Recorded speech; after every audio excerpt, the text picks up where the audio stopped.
Someone You Should Know. A program about people you know and even more that you don't. Hosted by Stuart Sax, veteran, husband, father, and grandfather. Now, here's your host, Stuart Sax. Well, welcome. I'm glad to have you with us again. Here we're going to have a great episode today. In fact, this is, I think, maybe a first for us because generally my shows are one-on-one and all, but I've got a twofer today because I've got a couple with us, and I think you're really going to enjoy the conversation. We are brought to you, as we are most of the time, by our very, very good friend, Christine Dean, who is affectionately known as the networkingdiva.com. Now, Christine Dean knows absolutely everything there is about taking your website, your marketing plans to the next level.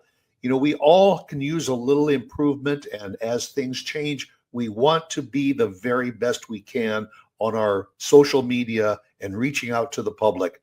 And if you have any questions whatsoever, reach out to Christine Dean because she's very, very knowledgeable and very happy just to have a consult with you, which, by the way, is free.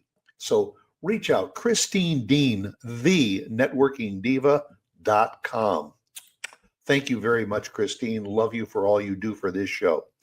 Well, as I said, I have a couple today, and it's interesting because not only are they a couple and have been a couple for quite a while, they're also podcasters. So we're going to have a lot of fun conversation about what it's like to be a podcaster and how you come up with ideas for your podcast. So I welcome Jodie and Reggie Howard to the show. Glad to have you with us. Hi, guys. How we doing? Hi, thanks for having us. You know, when I first connected through, actually, I think it was through podcastguest.com, which is a site that I often go to. I was just fascinated because we have a lot of things in common, and especially the fact that you two do a show. In addition to this show that I do, my wife and I do a show once a week together also. Since my last name is Sax, it's appropriately called Opposite Saxes. But and we share a lot of conversation back and forth between each other, and I've dropped in on a couple of your podcasts and everything, and you guys really play off of each other very, very well. And you know, and maybe the reason is because you have been together for quite a while. So let's start off by just telling the people that are watching and listening, maybe how long you've been together, where you met, and what were the circumstances for that meeting? Okay, I'll start. So we actually first met back in 1990, and Reggie was going through flight school in Pensacola, and I was visiting a family friend, and we kind of have been together ever since. We got married in 1992. So we've been officially married 33 years. Is that the right math? I think that's the right math. That's the right math. So we have had a lot of life together for a very long time. Exactly. Absolutely. It's tough, Stuart, when I can't use my toes to get those numbers exactly right. But yeah. Yeah. You got 10 fingers and 10 toes, but you've been married 33 years. Where do you go? Exactly. So first of all, Reggie, thank you very much for your service. You were in the Navy for almost 3 decades, which is almost as long as you've been married. It is. You could say, Stuart, we've been in the Navy for 28, almost 30 years. We were in the Navy together, and because you're an Army guy, so you're aware of how tough it is for families and the challenge it presents, and you can't do it without a great partner, if you will. And so me and Jodie had a great 28 years in the Navy during our time. Now, you said you met in Pensacola, which is a big Navy town. And all, did you have during your 28 years, did you travel around the world? Did you have different duty stations? Yeah, for the most part, we did. Jodie and the kids were more stateside, if you will. I did tours unaccompanied to the Middle East, to Europe. Jodie and the kids would come and visit at times during those deployments and tours. But for the most part, the kids and Jodie have done cross country for the most part, from the West Coast, California, Washington State, Florida and then here in DC and pinging around those kind of sites.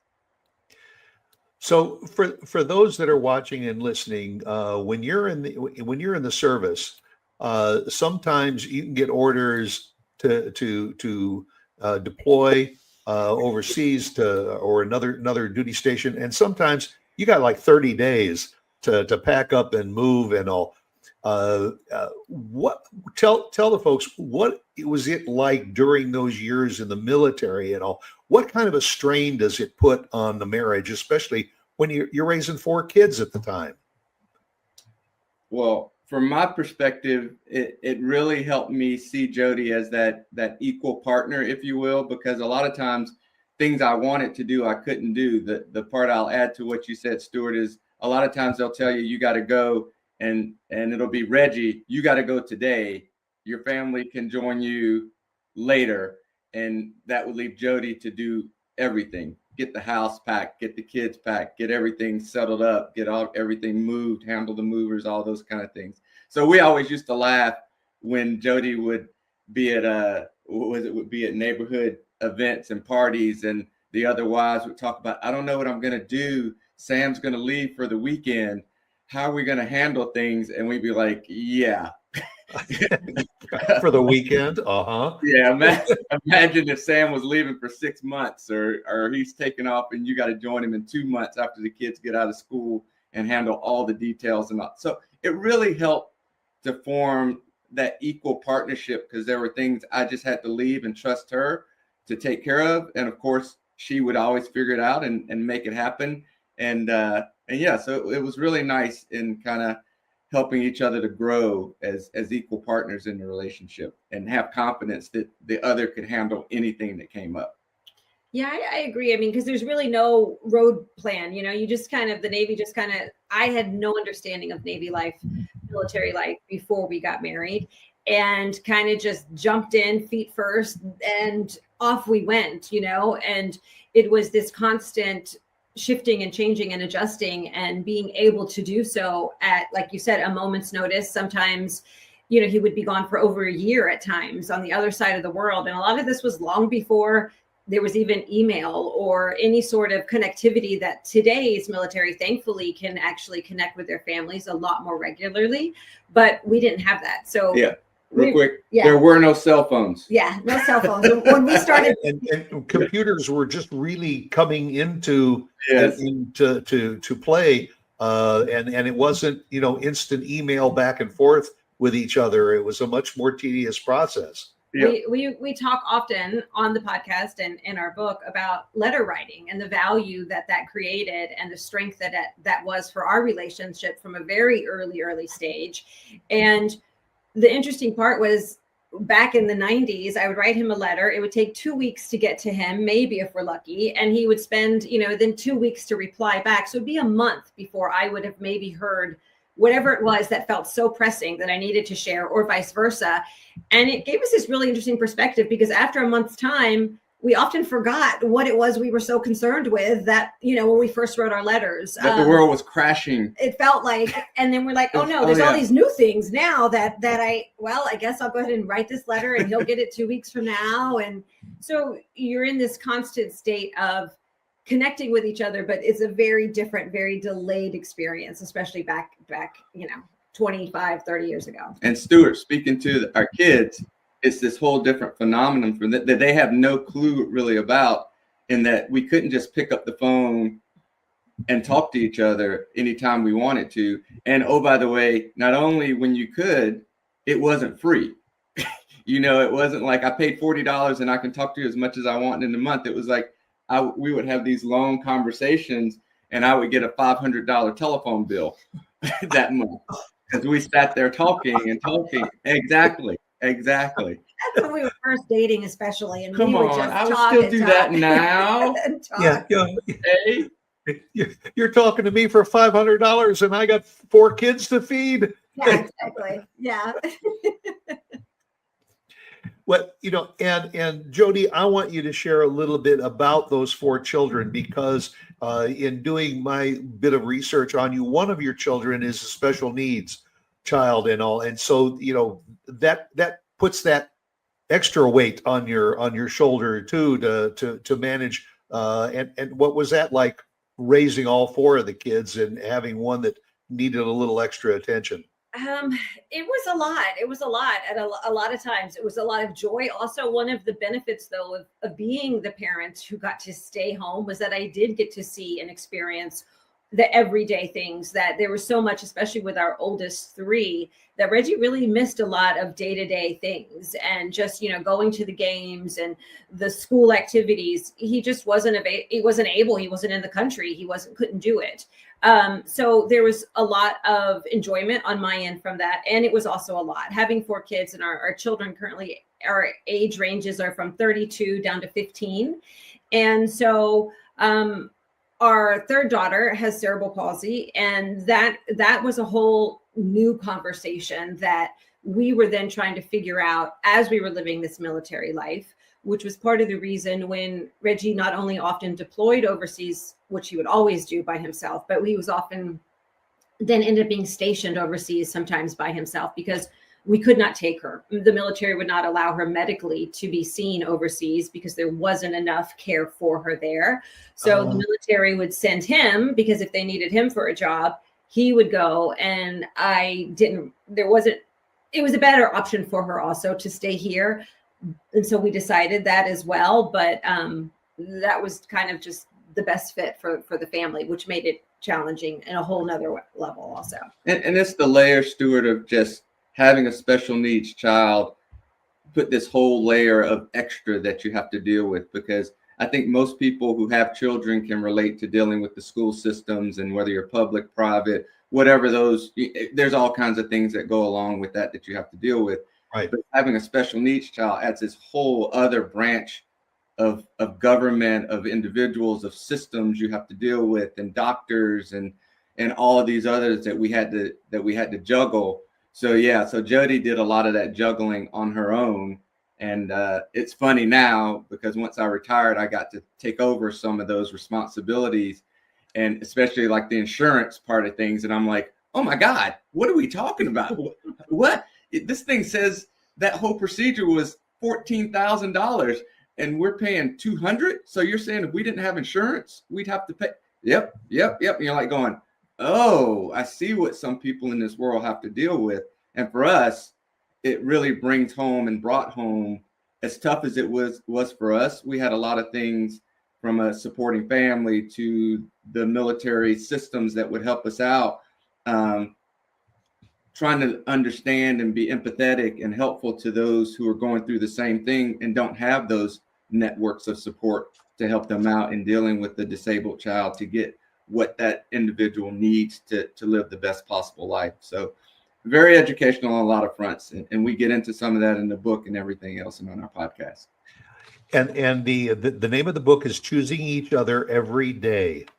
And folks, you can visit they have several websites here, and you can find them, but jodie-howard.com. It's scrolling across the screen right now. I invite you to visit the website, because there's a lot of good information. There's also mention of the book through that website, and also the podcast, which I want to talk to you in a bit about also.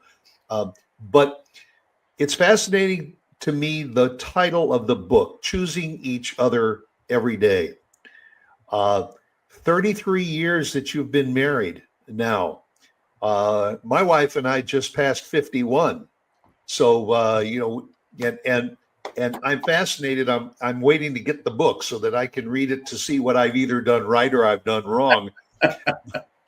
But the essence of the book really is that love is different when you get married in 1992, and what love is like when you're raising 4 children, and then what love is like as you retire from the military.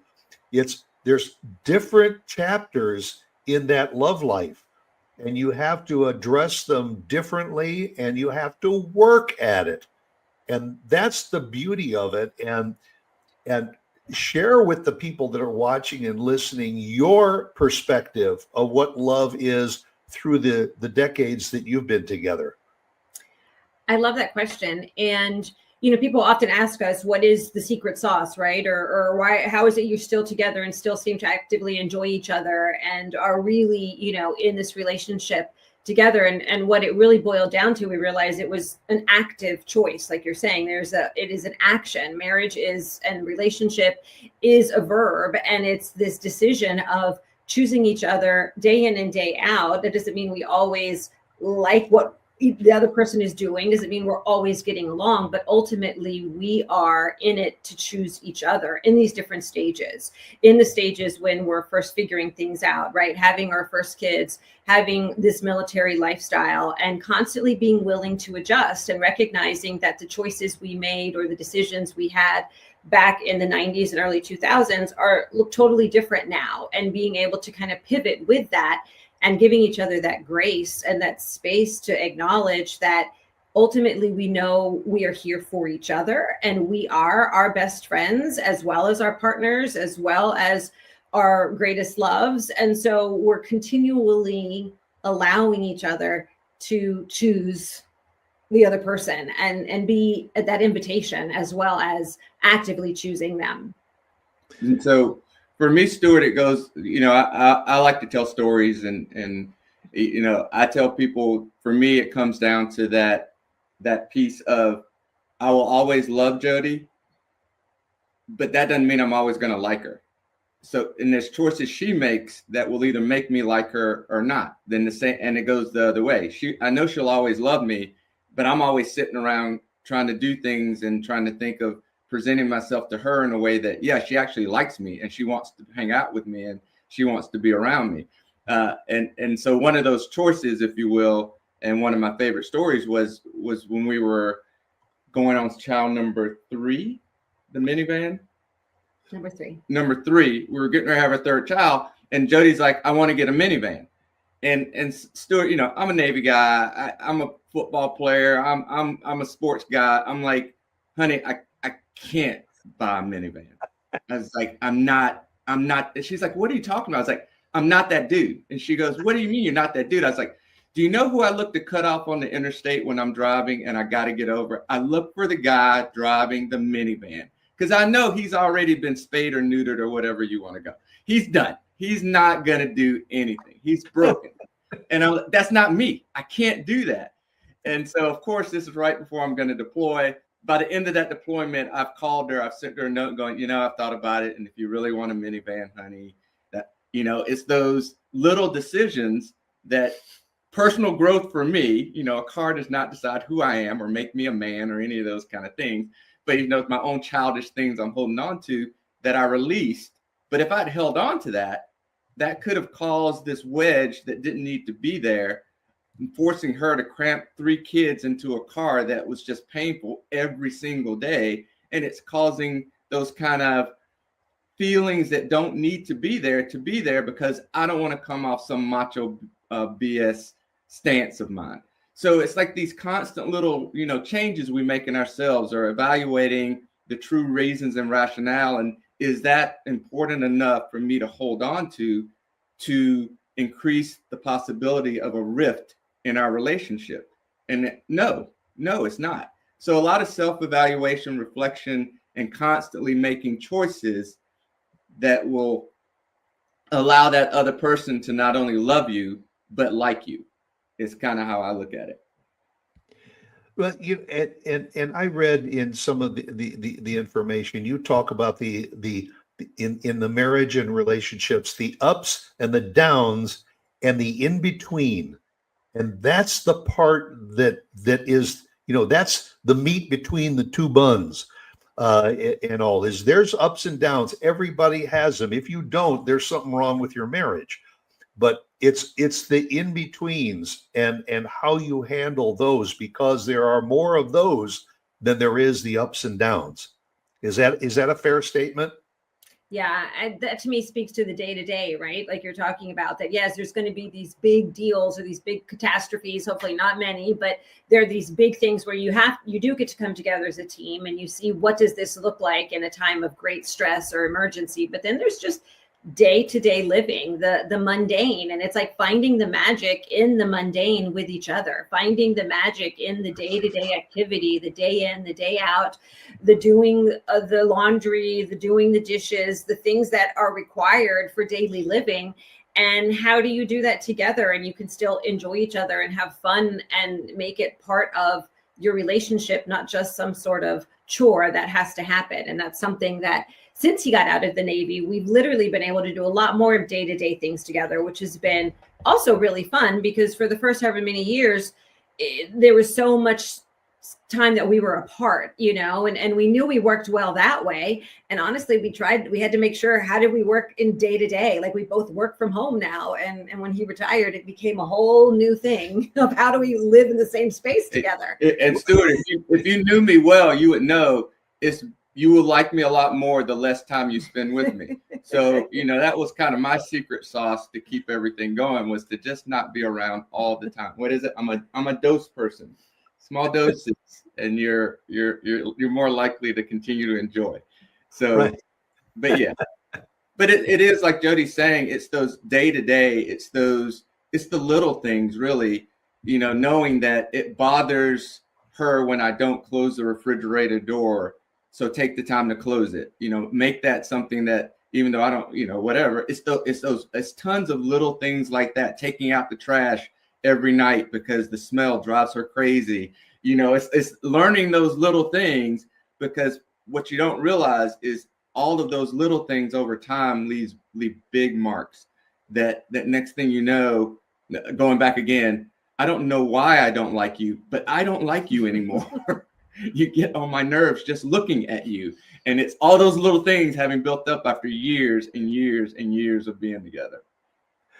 It's a very, very perspective point that you brought up, because in our house, I have a tendency to walk out of a room and forget to turn the lights off. And then my wife will say, "Are you finished in the office?" And then I'm thinking,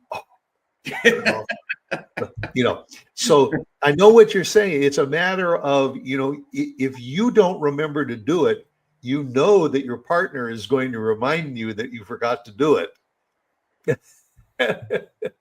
It is. I laughed when I saw your show with your wife, and I listened to a couple of your telecasts, and I was laughing because I was like, "Oh, this is a lot like Jodie and I. This is a lot like ping pong that goes back and forth between us." It was very entertaining and very thought provoking, and yeah. And then when that happens, you have that oops moment. Like, oh, I forgot to do that. I'll remember next time, and then you forget again. There's always a next time. But that's the connection that you develop over the years too. So you mentioned that your kids were about 15 years. Are they all out of the house now, or you still have one? You're not empty nesters quite yet. Not, yeah. Our youngest is just 15, so she's still here. And then our daughter, who's disabled, she'll be living with us for always. So we'll never be true empty nesters, as it is, as everyone refers to it, the empty nest syndrome. That's not quite something we're going to personally experience. But I'll never be completely responsible for anything that goes wrong, because I'm pretty sure Rosie left that refrigerator door open, or Rosie forgot to. Even though she can't drive, I'm pretty sure she forgot to back the car out of the driveway. I'm always going to have somebody I can. Yeah, that's the upside to having children at home, is you got somebody to blame. Exactly. So you started a podcast. Higher Love, the podcast. That's the title of it. Correct. What was the onus? When did you start it? How long ago did you start it? And what was the premise for saying, hey, I think we need to do it, and not one or the other, but to do it together? Well, we have been contemplating. I've been doing different things, right, in my own business. And one of the things that kept coming up was this conversation around doing a podcast. And it was actually going to be, it was 2020, right? And during lockdown, and it was meant to be our 30th wedding anniversary. And the original plan was we were going to go to Italy and renew our vows. And that obviously did not happen. And so somehow it morphed from let's go to Italy and renew our vows, to, well, why don't we just try this podcast thing together? And so he was very open to it, but he had a single rule, which was that he basically just wasn't really interested in creating content. He was just interested in showing up and chatting. And I was like, okay, I can do that. He's very good at talking off the cuff, off the fly. And so that actually started to become a lot of the fun of it, that he would sit down and have no idea. Nothing we talk about is scripted or rehearsed. We don't have any sort of template. It is simply something that has either happened during the week, when I want to bring up all the times he forgot to turn off the light when he left the office space, or something that might be happening with one of our kids, or you name it, any sort of story. And then I bring it to the table and we just talk and we riff off of each other and we banter and we have this playful conversation, which is what we've done all the time. And like our kids, people will sometimes ask our kids, do you listen to the podcast? And they're like, this is everyday life. Like, we don't need to listen to the podcast. This is what they sound like at the kitchen table. This is what they sound like when we're driving in a car with them. So it just was capturing our relationship kind of in an unfiltered way. And so Stuart, for as I look at it and kind of the genesis of everything, I will tell you, I'm sure you've experienced this as well, because you've made it to the 51-year mark where I'm trying to get to, is, one of the things in keeping a relationship going is you're always trying to create memories together. When you're a couple, especially raising kids, if you really look at it, there's so many memories that are being made, but you're making them as a family. You're making them, at the kids' event, but there's not a lot of just the two of you doing things together that are creating either memories or creating those things that are keeping you in step with each other. So, one of the things I've always, we've tried to really be intentional about is creating those moments and those experiences together, which has turned her into the idea person and me into the yes person. She gives an idea and my only response is, yes, that sounds great, honey. But the only rule is I come up with, let me make sure I understand my responsibilities, so I'm not signing up for something that I'm not going to come through on, because we both know you don't want to go down that road. And so this podcast was one of those. She's just like, hey, I like to do this. I think this would be really neat. And I was like, okay, yes. What do I have to do? And she's like, nothing. And I was like, okay, let's define nothing. And we define nothing as I just get to show up and go off whatever topic she comes up with. And we just talk about it. And what it really morphed into, and eventually morphed into the book to a certain extent, is us trying to help other people, other couples, other people in relationships understand, our perspective, what we've learned, lessons that have helped us, tools that have helped us, our insights into things that have helped us grow together as a couple over time, so that we're still very much connected even after 33 years of marriage together. And so that's kind of what the podcast turned into, is us discussing issues, topics, and our perspectives, how that affected our relationship or our family in some cases, and kind of providing this. We're not telling you what to do, but we're giving you an example of what we did that really worked well for us. And that's kind of what we use it for, or how we try and intentionally use it.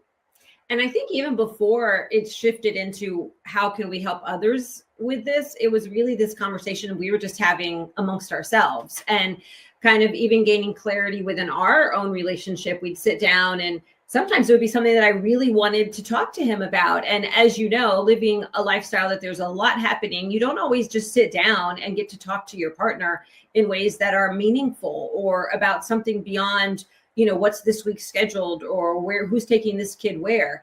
And it actually started to become this time where we would sit down and have meaningful conversations with each other in broad daylight, not when one person is about to fall asleep, or when, all these other things, when sometimes you really need to find those pockets of conversation time.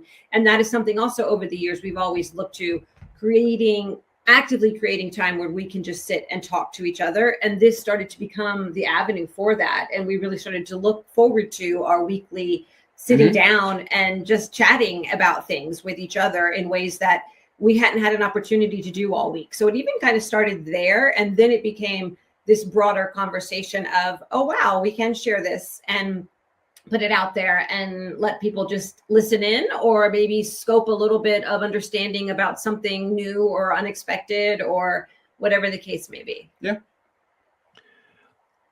What was love like for the two of you back in 1990 when you met?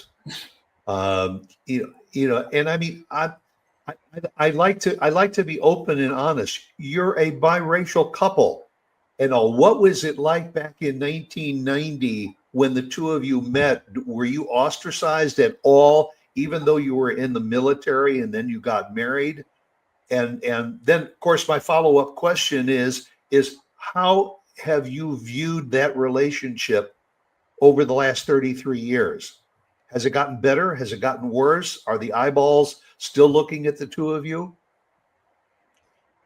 You want to go with that one?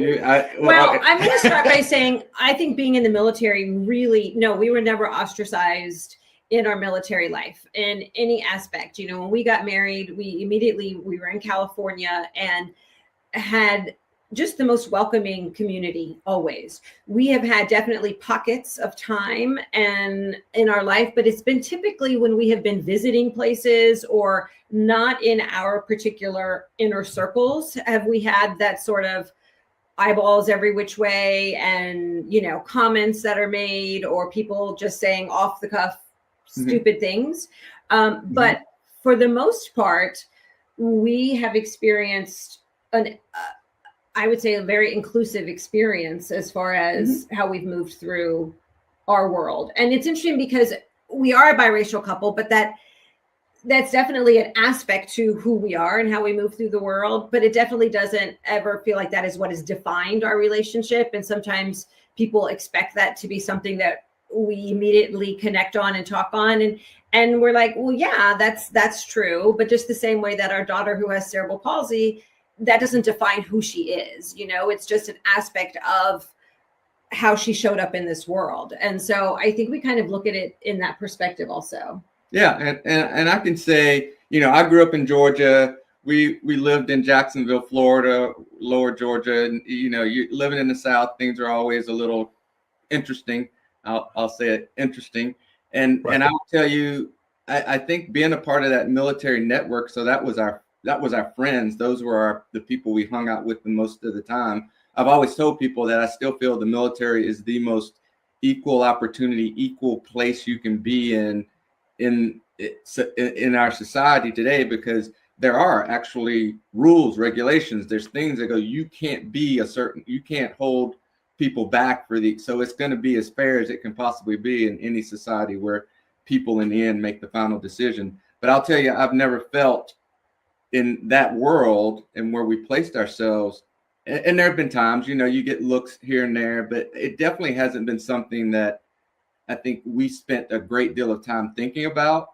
With something we made our children just aware of, and just kind of not necessarily be on the watch out, but just this is the world we live in. You need to just be aware of this, but you can't let it control what you do, how you're going to move through. You've got to be true to yourself and make decisions based on what you feel is right, not out of fear of anything, and kind of go from there. But I would tell you, it really hasn't been a huge obstacle, I would say, as far as things we had to overcome as we moved through life. And I think a lot of that was attributable to being in that military environment for most of our time together.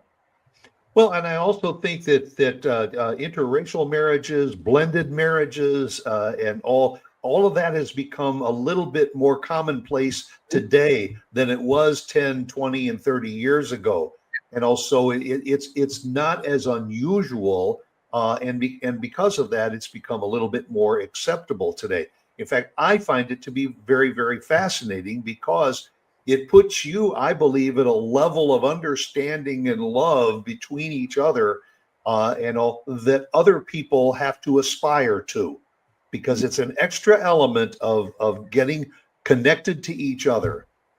Yep. And it's the families. It's like you're saying, yeah. It's a family piece too, because you have, your mom and dad may be good with it, but what about your uncle or your cousin or your whoever? Once you bring the full families together, you have all of those, and we've experienced some of that to some degrees, but not to the nth degree. And we come from very strong households, I think, where anybody who was kind of out of line would get a talking to by the elders in the family on, but it really is that whole acceptance piece. It's one of the things I would like to see more in our society that we're living in right now today. I think the lack of acceptance of people in general is one of the paths I see us as a country, as a people going down, that really bothers me. That I feel like what you were saying is exactly true. The acceptance, has grown over these 5, 10, 15, 20 years. And now we're kind of in this period where it seems like there's maybe a movement more towards less acceptance, which I don't understand. And I don't think it'll last, but I think it may be one of those last grasps of hope for some groups. But I think, it's all part of that acceptance of our country and our nation. I think is in a good place and needs to just continue to grow. And I also firmly believe that if somebody has an issue with it, it's their problem. It's not your problem or our problem and all, because as you said earlier, there's always somebody within the family tree that looks a different way and all. So you be kind to that person, but you make them understand that you have your beliefs and I have my beliefs, but between Jodie and Reggie, our beliefs are stronger than yours, because that's all that really matters. Yep. Yeah.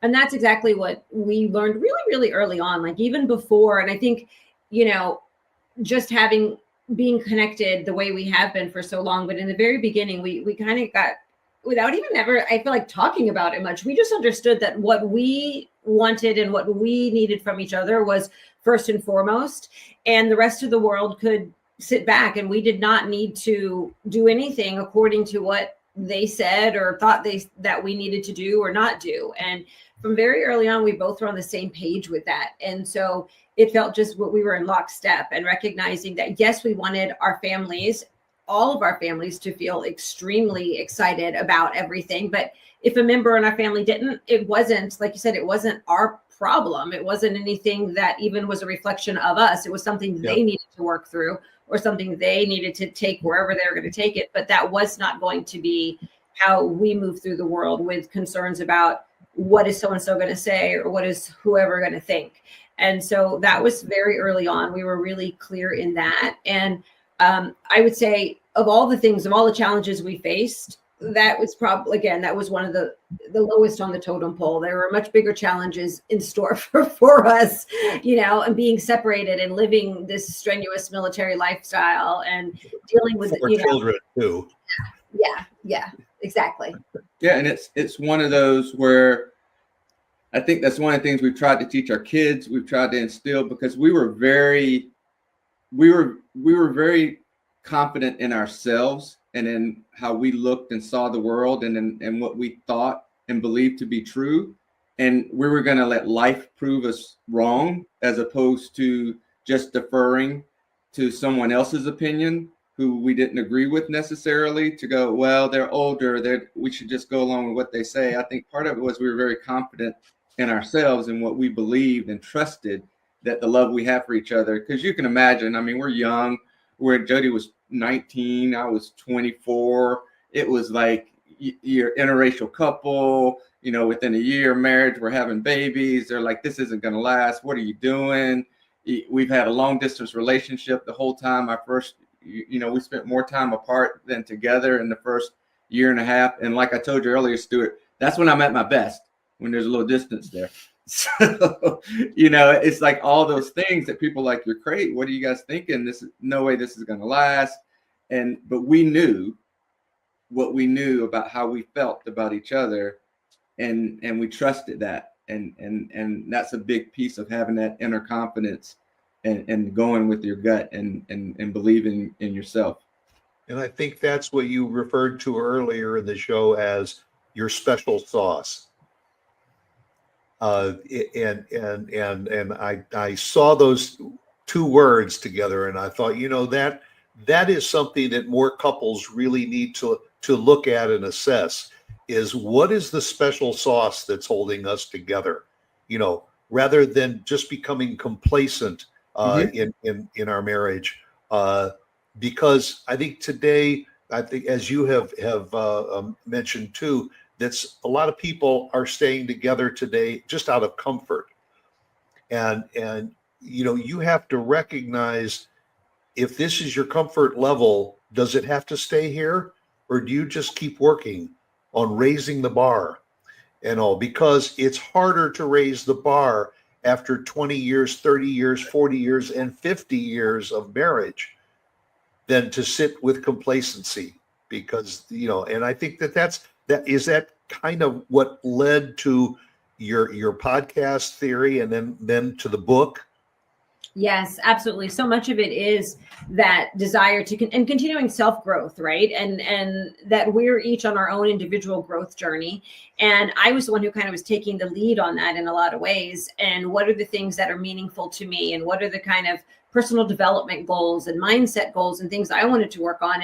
And then Reggie was like, oh, me too. And that really also started to show up within our relationship, right? And how we wanted to define our relationship as we continue to grow together, as our children leave the nest and go off and do things. What do we want that to look like? What do we want our legacy as a couple to be? And that was also part of what this conversation ended up, moving from the podcast to the book, and allowing that to be an even broader conversation, and allowing this awareness that we had about, we actually really enjoy working on things together, and our relationship doesn't feel like hard work. It's just part of what we want to do, and it's a choice and how we want to spend our days and our time together. And so we continue to do so.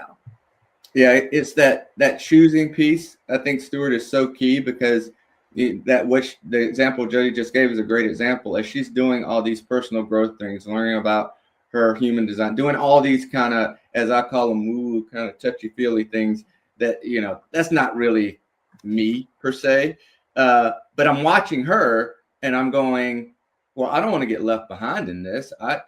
Why don't I'm going to join in. I'm going to be a part, because I think what happens to so many couples is, when you don't make those choices and you go, okay, I'm just going to let her do her stuff, and whatever, I'm going to keep watching my TV show and going to the game with the boys or doing whatever. And next thing you know, 10 years have gone by, and the person she is now is completely different than she was 10 years ago. And you're like, wait a minute, who is this?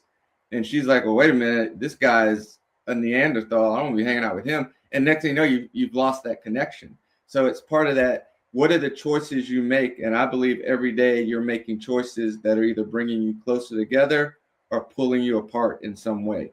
And so it's making that choice that's going to pull you closer together, keeps that connection going year after year after year. Very well said. You've been doing the podcast for how long now?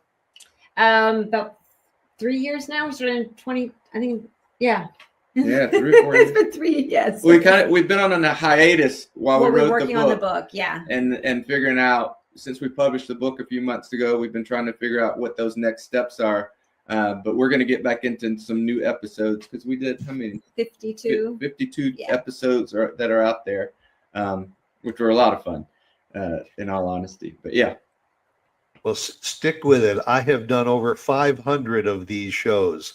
Wow. And I still find it as fascinating today as I did when I started over 10 years ago, and all, because it's about people, and especially, you talk about people too, but you talk about the two most important people in the world, and that's each other, and continue to share that, and visit the website, folks. It's scrolling across the screen. And I also invite you, please, to listen to some of the podcasts, because, if you're in a relationship, listen to what Jodie and Reggie have to say to each other and about each other, because we can all learn from other people too. Mm-hmm.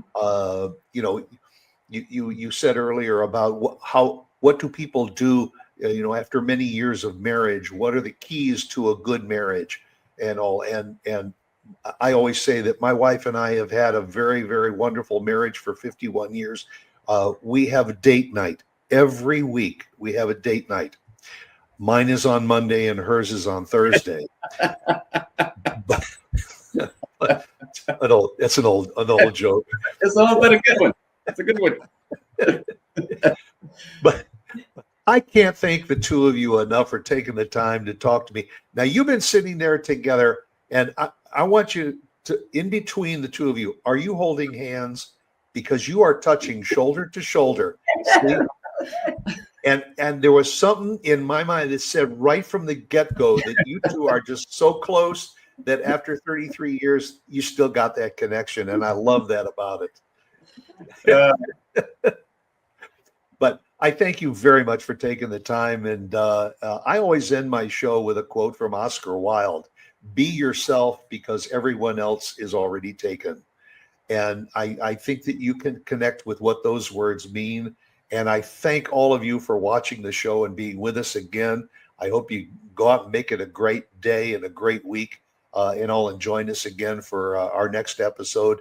And thanks again to two very, very dear, loving, connected people, Reggie and Jodie Howard. Thank you both. Thank you.